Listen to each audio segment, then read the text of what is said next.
Bench press করার সময় বারটাকে চোখ বরাবর নিয়ে নিতে হবে। দেন গ্রিপ করব আমরা শোল্ডার থেকে একটু বাইরে, গ্রিপ হবে অনেক টাইট। দেন এটাকে উপরে উঠাই নিব, নিয়ে চেস্ট আপ করব। এটাকে নিচে নামাবো আমরা চেস্টের নিপিল বরাবর আস্তে আস্তে। উঠানোর সময় একটু ফাস্ট, ব্রিথ আউট। ডাউন করার সময় slow, breathe in.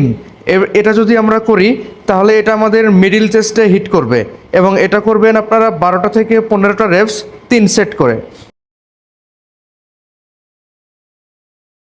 Incline press করার সময় ডাম্বেলটাকে এভাবে পায়ের ওপরে রাখতে হবে। দেন পায়ের সাথে ধাক্কা দিয়ে আমরা এইভাবে শুয়ে যাব। ইনক্লাইন যেটাই আমরা করব এটা আমাদের আপার চেস্টকে টার্গেট করবে, সেহেতু আমাদের ডাম্বেলটাকে আপার চেস্ট বরাবর রাখবো। দেন এটাকে আস্তে আস্তে নিচে নামাবো। নামানোর সময় মাসেল যেন স্ট্রেস হয়, আপনাকে সেই জিনিসটা খেয়াল রাখতে হবে।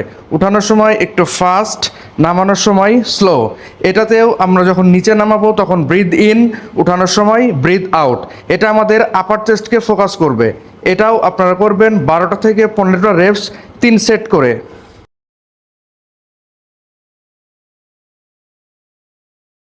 ডাম্বেল দিয়ে চেস্ট ফ্লাই, এজন্য ডাম্বেলটাকে পায়ের ওপরে নিয়ে ধাক্কা দিয়ে এইভাবে শুয়ে যাব। ডাম্বেলটা চেস্ট বরাবর নিয়ে নিব, চেস্ট আপ। দেন নিচে যখন নামাবো এটাকে হালকা কোণটাকে ভেঙে আমাকে হাতটাকে স্ট্রেট করে নিতে হবে।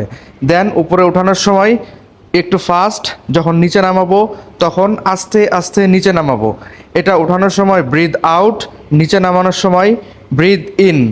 এভাবে আমরা যদি করি তাহলে এটা আমাদের মূলত মিডিল চেস্টে কাজ করে, কিন্তু এটা আমাদের চেস্টের পুরো চেস্টটাকেই হিট করে। এটাও আপনারা করবেন 12টা থেকে 15টা রেপস 3 সেট করে।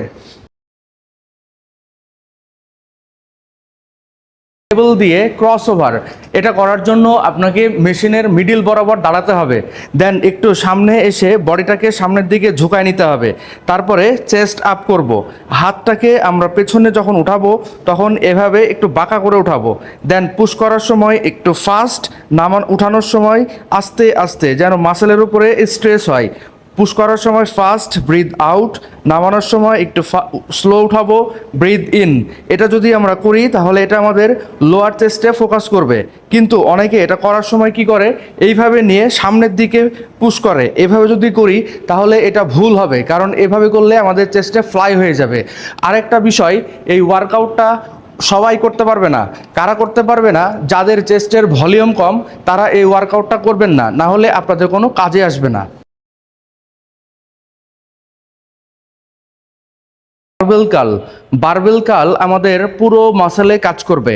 বাইসেপের জন্য বারবেল কাল one of the best workout. কিভাবে করবেন? গ্রিপটা যখন ধরবেন তখন আপনার শোল্ডার থেকে একটু বাইরে ধরবেন। দেন এলবোটাকে এখানে ফিক্সড করে রাখতে হবে। উঠানোর সময় এটাকে কন্ট্রোল করে একটু ফাস্ট উঠাবো। নামানোর সময় আস্তে আস্তে নিচে নামাবো, যেন এটা আমাদের ফুল রেঞ্জ অফ মোশনে আসে। উঠানোর সময় একটু ফাস্ট, নামানোর সময় স্লো। এটা আপনারা করবেন 12টা থেকে 15টা রেপস 3 সেট করে। ডাম্বেল দিয়ে প্রিচার কাল, এরকম ইনক্লাইন একটা বেঞ্চে নিয়ে নেবেন।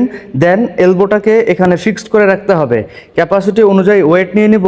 নেওয়ার পরে এটাকে আস্তে আস্তে নিচে নামাবো, যেন আমার মাসেল ফুল রেঞ্জ অফ মোশনে আসে, এবং যখন উঠাবো তখন কন্ট্রাকশন যেন ভালো হয়। তাহলে এটা আমাদের মাসেলকে অনেক সুন্দর হিট করবে এবং আমাদের বাইসেপকে অনেক সুন্দর করবে। এটা আপনারা করবেন 12টা থেকে 15টা রেপস 3 সেট করে। তাহলে এটা আমাদের বাইসেপের পিক উঠাতে অনেক হেল্প করবে এবং আমাদের বাইসেপকে অনেক সৌন্দর্য এনে দিবে। ডাম্বেল দিয়ে হ্যামার কাল, এটা করার জন্য হাতটাকে এভাবে উপরে উঠায় নেবেন। দেন এটাকে আস্তে আস্তে নিচে নামাতে হবে। উঠানোর সময় ফাস্ট, নিচে নামানোর সময় স্লো। অনেকে মনে করে এটা বাইসেপের ওয়ার্কআউট। এটা বাইসেপের ওয়ার্কআউট না। এই ওয়ার্কআউটটা করলে আমাদের ব্রাকিয়ালিস মাসেলে কাজ করবে।